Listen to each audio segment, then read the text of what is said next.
Have you ever had a memory from when you were a kid that just doesn't quite make sense? A memory so bizarre, so surreal, that you start to question if it even happened at all. I have one of those, and it's something that has stuck with me my entire life. It's a fragment, a fleeting image from when I was incredibly young, probably 14 years old, maybe even younger. The memory itself is simple, yet utterly terrifying. I'm in the living room of my childhood home. It's daytime, I think. Light is streaming through the windows. And standing there, in the middle of the room, is a man. But this man has no face. I know, it sounds like a nightmare, something a child's overactive imagination would cook up.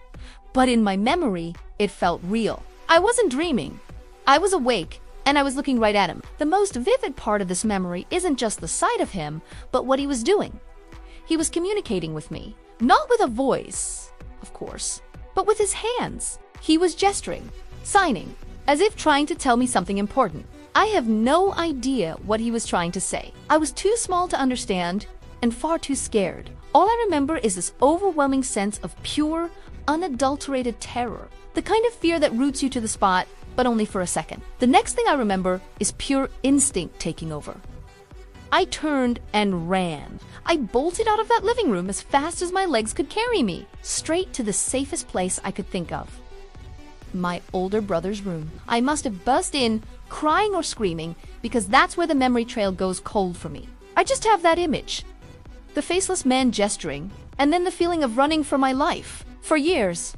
That's all. It was a weird, creepy memory that I couldn't fully explain. I'd occasionally bring it up with my family, asking my brothers if they remembered me running into their room in a panic that day. And this is where the story gets even stranger. My brothers do remember it. They remember me suddenly appearing in their doorway, absolutely hysterical. But their version of events is different from mine. They told me they didn't see anything or anyone. When they tried to calm me down and ask what was wrong, I couldn't form the words. I was just pointing, terrified, back towards the living room. So they went to check. They expected to find a spider, a stranger at the window, anything that could have frightened a 14-year-old so badly, but there was nothing. The room was empty. But that's not what they told me later. What they actually found was me standing alone in the living room. I wasn't running towards them. I was frozen. I was standing there, staring intently at an empty corner of the room, just staring. They said my eyes were wide and I was completely unresponsive. It was as if I was watching something that they couldn't see. They had to physically pick me up and carry me out of the room to snap me out of it. So my memory is of seeing a headless man and running away. Their memory is of finding me in a trance, staring at nothing. Which one is real? Or are they both parts of the same terrifying event? For a long time, I just filed it away as a weird kid thing. You know, kids see things. They have imaginary friends. They have nightmares. It's easy to dismiss.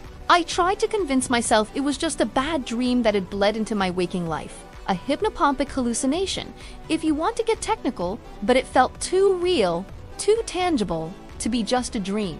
The memory was so persistent, so clear in its strangeness. The image of his hands moving, trying to communicate, was burned into my mind. Why would my brain invent such a specific, unsettling detail? It just didn't add up. The house itself was just a normal house on a normal street. It was the house my parents built, the place we grew up in. There was nothing outwardly spooky about it. We had our share of weird noises and strange feelings. Sure. But what old house doesn't? Doors creaking, the house settling, the wind howling. You can explain most of it away, but you can't explain away a faceless man. Life went on, and I grew up. The story became a piece of family lore. That creepy thing that happened to you as a kid.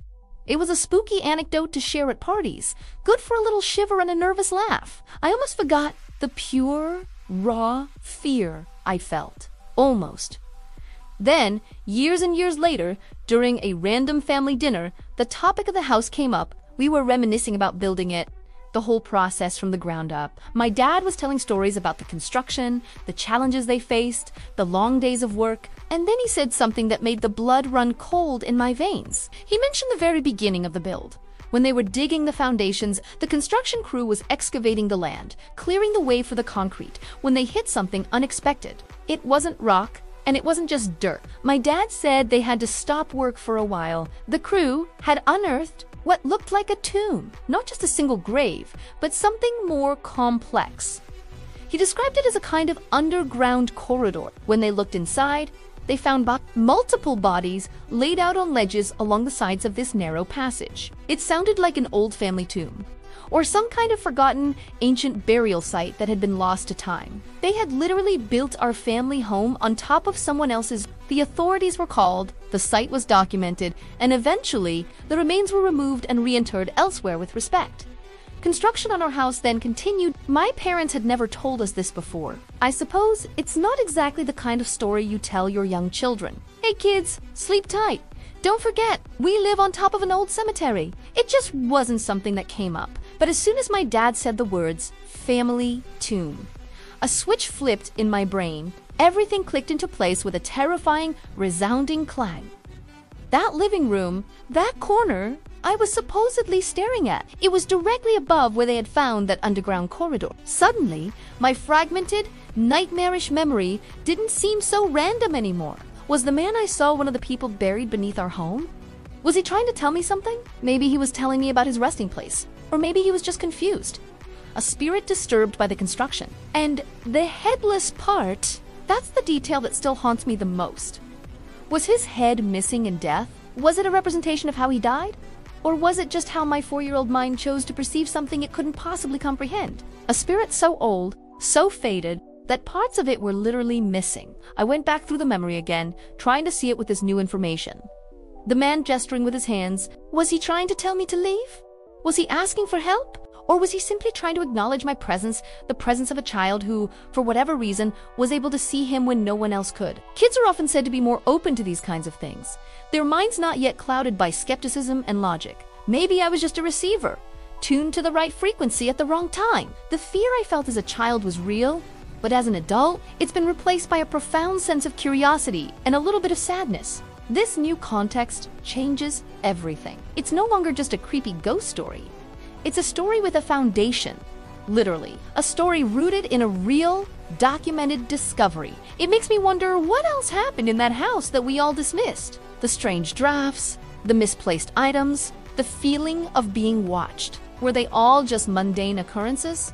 Or were they connected to the history buried beneath our feet? It's impossible to know for sure. My family doesn't live in that house anymore. But I sometimes wonder if the headless man is still there, waiting in that living room corner, still gesturing, still trying to tell his story to anyone who might be able to see him. What do you think? Was this just a child's vivid imagination fueled by an unknown environmental factor? Or did I have a genuine encounter with a spirit disturbed from its eternal rest? The fact that they found a tomb right under that spot is too big of a coincidence for me to ignore. It has made me a believer in the idea that there are things in this world that we can't explain. Things that linger long after they're gone. And sometimes, if you're very young and very unlucky, or maybe very lucky, they might just try to talk to you. Thanks for listening to my story. Let me know in the comments if you've ever experienced anything like this. I'd love to hear about it. Don't forget to like and subscribe for more strange tales.